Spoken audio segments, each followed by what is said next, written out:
ধর্মনিরপেক্ষ শিক্ষাবিদ, চিন্তাবিদ এবং বস্তুবাদী ঐতিহাসিকদের তৈরি করা শিক্ষা ব্যবস্থা অত্যন্ত সুকৌশলে মানুষের মস্তিষ্কে এই ধারণাটি ঢুকিয়ে দিয়েছে পৃথিবীতে নবী রাসূলদের আগমনের এই পুরো বিষয়টি কেবল আরবের মরুভূমি বা মধ্যপ্রাচ্যের একটি নির্দিষ্ট ভৌগোলিক সীমারেখার ভেতরেই সীমাবদ্ধ ছিল।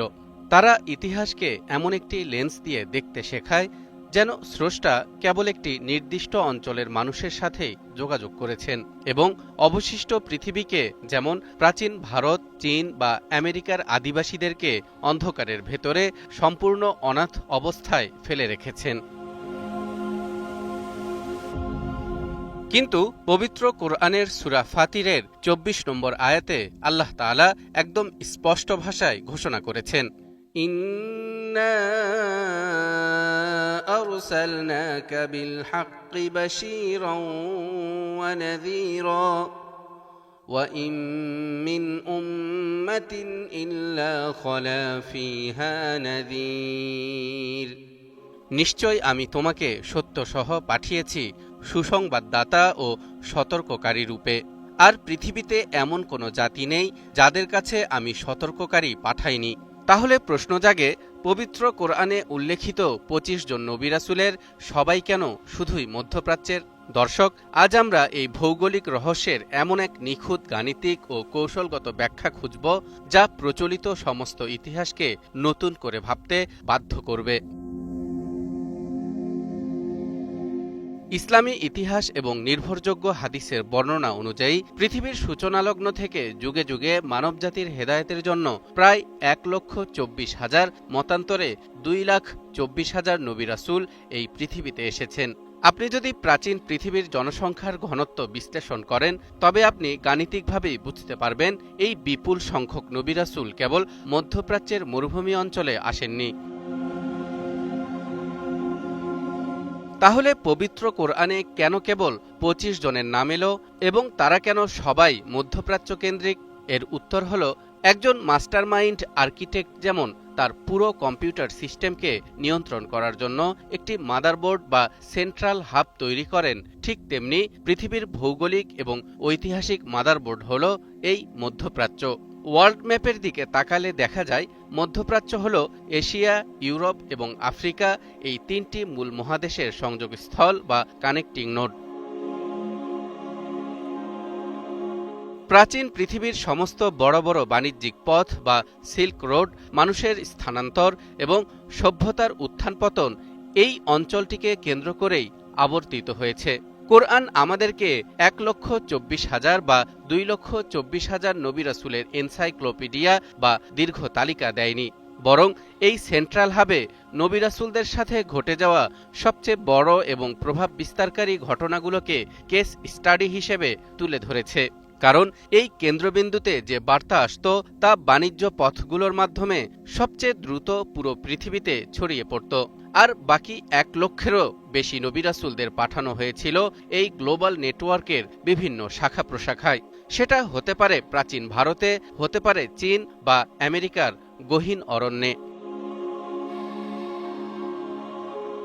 এই ডিভাইন গ্লোবাল নেটওয়ার্কের সবচেয়ে বড় প্রমাণ পাওয়া যায় যখন আমরা মধ্যপ্রাচ্যের সীমানা পেরিয়ে প্রাচীন এশিয়ার গভীর ফিলোসফি বা দর্শনগুলোকে নিয়ে বিশ্লেষণ করতে শুরু করি। কোনো ধরনের কালচারাল পক্ষপাতিত্ব ছাড়া ভারতের প্রাচীনতম ধর্মীয় টেক্সট বেদ বা উপনিষদের আদিম শ্লোকগুলোর দিকে তাকালে দেখা যায় সেখানে অত্যন্ত শক্তিশালী এবং বিশুদ্ধ একেশ্বরবাদ বা তাওহীদের কনসেপ্ট রয়েছে। সেখানে পরম সত্তার যে সংজ্ঞা দেওয়া হয়েছে, যিনি নিরাকার, যার কোনো জন্ম নেই, মৃত্যু নেই, যিনি এক এবং অদ্বিতীয়, তা আক্ষরিক অর্থেই সূরা ইখলাসের নিখুঁত অনুবাদের মতো শোনায়। ঠিক একইভাবে প্রাচীন চীনের তাওবাদের প্রবর্তক লাওজি বা লাওৎসির তাওবাদের কনসেপ্টটি বিশ্লেষণ করুন। তিনি এমন এক অসীম, অদেখা এবং সর্বব্যাপী সত্তার কথা বলেছেন যা পুরো মহাবিশ্বকে নিয়ন্ত্রণ করে এবং যার কোনো মূর্তি বা রূপ দেওয়া মানুষের পক্ষে সম্ভব নয়। শূন্য থেকে এত নিখুঁত এবং মহাজাগতিক স্রষ্টার কনসেপ্ট মানুষের মস্তিষ্কের পক্ষে একা তৈরি করা সম্ভব নয়। এগুলো মূলত হাজার হাজার বছর আগে ওই প্রাচীন ভারত বা প্রাচীন চীনে আসা কোনো হারিয়ে যাওয়া নবী বা রাসূলের অরিজিনাল তাওহীদের বাণীরই অবশিষ্টাংশ। সময়ের সাথে সাথে সেই নবী রাসূলের নাম হয়তো ইতিহাস থেকে মুছে গেছে, কিন্তু তাদের দিয়ে যাওয়া ঐশী বাণীর কিছু খণ্ডিত অংশ যুগ যুগ ধরে বিভিন্ন ধর্মচিন্তা ও দর্শনের মাঝে আজও বিদ্যমান। শুধু এশিয়া নয়, আমেরিকার আদিবাসী রেড ইন্ডিয়ান, সেন্ট্রাল আমেরিকার মায়া এবং দক্ষিণ আমেরিকার ইনকা সভ্যতার মানুষেরা হাজার হাজার বছর ধরে পুরো পৃথিবী থেকে সম্পূর্ণ বিচ্ছিন্ন ছিল। ধর্মনিরপেক্ষ ইতিহাসবিদদের তথ্য অনুযায়ী তাদের সাথে মধ্যপ্রাচ্যের কোনো যোগাযোগই ছিল না, কিন্তু আধুনিক নৃবিজ্ঞানের তথ্য বিশ্লেষণ করলে এমন এক রহস্য উন্মোচিত হয় যা বিজ্ঞানীদের রাতের ঘুম কেড়ে নেওয়ার জন্য যথেষ্ট। এই বিচ্ছিন্ন সভ্যতাগুলোর প্রাচীন ইতিহাস ঘাটলে দেখা যায় তাদের প্রত্যেকের কাছে একজন সর্বশক্তিমান অদেখা স্রষ্টার একদম পরিষ্কার ধারণা ছিল। এর চেয়েও বিস্ময়কর তথ্য হল, পৃথিবীর প্রায় প্রতিটি বিচ্ছিন্ন প্রাচীন সভ্যতা, তা সে অ্যামাজনের জঙ্গলের কোনো উপজাতি হোক বা উত্তর আমেরিকার রেড ইন্ডিয়ান হোক, তাদের প্রত্যেকের আদিম লোককথায় একটি গ্লোবাল ফ্লাড বা বিশাল প্লাবনের ইতিহাস অত্যন্ত নিখুঁতভাবে সংরক্ষিত আছে। তারা সবাই বিশ্বাস করে প্রাচীনকালে মানুষের পাপের কারণে ঈশ্বর পুরো পৃথিবীকে পানিতে ডুবিয়ে দিয়েছিলেন এবং কেবল একটি বিশাল নৌকায় করে অল্প কিছু মানুষ বেঁচে গিয়েছিল। দর্শক, বলুন তো, হাজার হাজার মাইল মহাসাগর দিয়ে সম্পূর্ণ বিচ্ছিন্ন থাকা দুটি আলাদা মহাদেশের মানুষের কাছে একজন অদেখা স্রষ্টা এবং একটি বিশাল প্লাবনের একই ইতিহাস কিভাবে পৌঁছালো? এর একমাত্র যৌক্তিক উত্তর হল, আল্লাহ সুবহানাহু ওয়া তাআলা কেবল মধ্যপ্রাচ্যেই নয়, বরং ওই মহাসাগর পেরিয়ে আমেরিকার সেই গহীন অরণ্যেও কোনো এক সময় তার সতর্ককারী এবং বার্তাবাহক পাঠিয়েছিলেন। এখন একটি বড় প্রশ্ন আমাদের সামনে আসে, যদি পৃথিবীর প্রতিটি প্রান্তে বিশুদ্ধ তাওহীদের বাণী নিয়ে নবীরা এসেই থাকেন, তাহলে বর্তমান পৃথিবী এত অসংখ্য মূর্তিপূজক এবং দেবদেবীতে ভরে গেল কিভাবে? এই জায়গাতেই কাজ করে মানুষের মনস্তত্ত্ব এবং প্রকৃতির একটি ভয়ঙ্কর নিয়ম, যাকে বলা যায় ল অফ স্পিরিচুয়াল এন্ট্রপি বা সময়ের সাথে সাথে বিশুদ্ধতা নষ্ট হওয়ার মেকানিজম।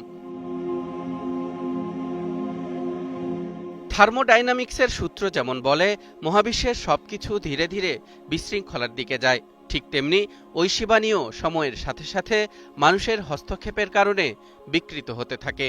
শয়তানের মনস্তাত্ত্বিক যুদ্ধটা অত্যন্ত সূক্ষ্ম। যখন কোনো অঞ্চলে আসা একজন নবী বা তার অনুসারী কোনো ধার্মিক ব্যক্তি মারা যেতেন, তখন শয়তান মানুষের মনে সেই ব্যক্তির প্রতি অতি ভক্তি বা অতিরিক্ত আবেগ ঢুকিয়ে দিত। মানুষ ভাবত, এই মহান ব্যক্তিটির কথা যেন আমরা ভুলে না যাই, তাই চলো তার একটি প্রতিকৃতি বা ভাস্কর্য বানিয়ে রাখি। প্রথম দিকে লোকজন কেবল সেই মূর্তি দেখে ওই নবীর কথা স্মরণ করত, কিন্তু কয়েকশো বছর পর যখন মূল তাওহীদের বার্তা হারিয়ে যেত, তখন পরবর্তী প্রজন্মগুলো ওই মূর্তিটিকেই ঈশ্বর বা দেবতা মনে করে পূজা করতে শুরু করত। পবিত্র কোরআনে নূহ আলাইহিস সালামের কওমের ওয়াদ, সুয়া, ইয়াগুস, ইয়াউক এবং নাসরের যে মূর্তি পূজার কথা বলা হয়েছে, তার ঐতিহাসিক ভিত্তিটা ঠিক এমনই ছিল।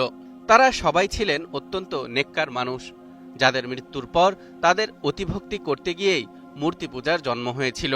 প্রাচীন ভারত, চীন বা গ্রিসের বহু ঈশ্বরবাদের পেছনেও লুকিয়ে আছে একই মনস্তাত্ত্বিক বিকৃতি। ধর্মনিরপেক্ষ বস্তুবাদীরা আমাদের শেখায় ধর্ম মানুষের তৈরি করা একটি বিবর্তনীয় প্রক্রিয়া, কিন্তু আধুনিক বিভিন্ন গবেষণা এবং ডিভাইন প্রটোকল প্রমাণ করে ধর্ম মানুষের তৈরি নয়, বরং মানুষ তার অজ্ঞতা এবং অতিভক্তির কারণে ঐশী বাণীসমূহকে খণ্ডিত ও বিকৃত করে হাজারটা নতুন ধর্মের জন্ম দিয়েছে। ইতিহাসের এই চরম ধোঁকা থেকে জেগে ওঠার একমাত্র উপায় হল পৃথিবীতে বিদ্যমান সাংস্কৃতিক বৈচিত্র্য ও আঞ্চলিক পার্থক্যগুলোকে সরিয়ে রেখে মানবজাতির এই সূক্ষ্ম ইতিহাসকে সঠিকভাবে বুঝতে পারা। কারণ যেদিন আমরা ইতিহাস বিকৃতির এই লেন্সটা খুলে ফেলতে পারব, সেদিন পৃথিবীর প্রতিটি প্রাচীন সভ্যতার ধ্বংসাবশেষ এবং প্রতিটি হারিয়ে যাওয়া দর্শনের ভেতর থেকে কেবল একটি সত্যই আমাদের সামনে অকাট্য হয়ে ধরা দিবে, আর তা হল মহাবিশ্বের সেই এক এবং অদ্বিতীয় স্রষ্টার অস্তিত্ব, যিনি কখনোই তার কোনো সৃষ্টিকে পথ প্রদর্শক ছাড়া অন্ধকারে ছেড়ে দেননি।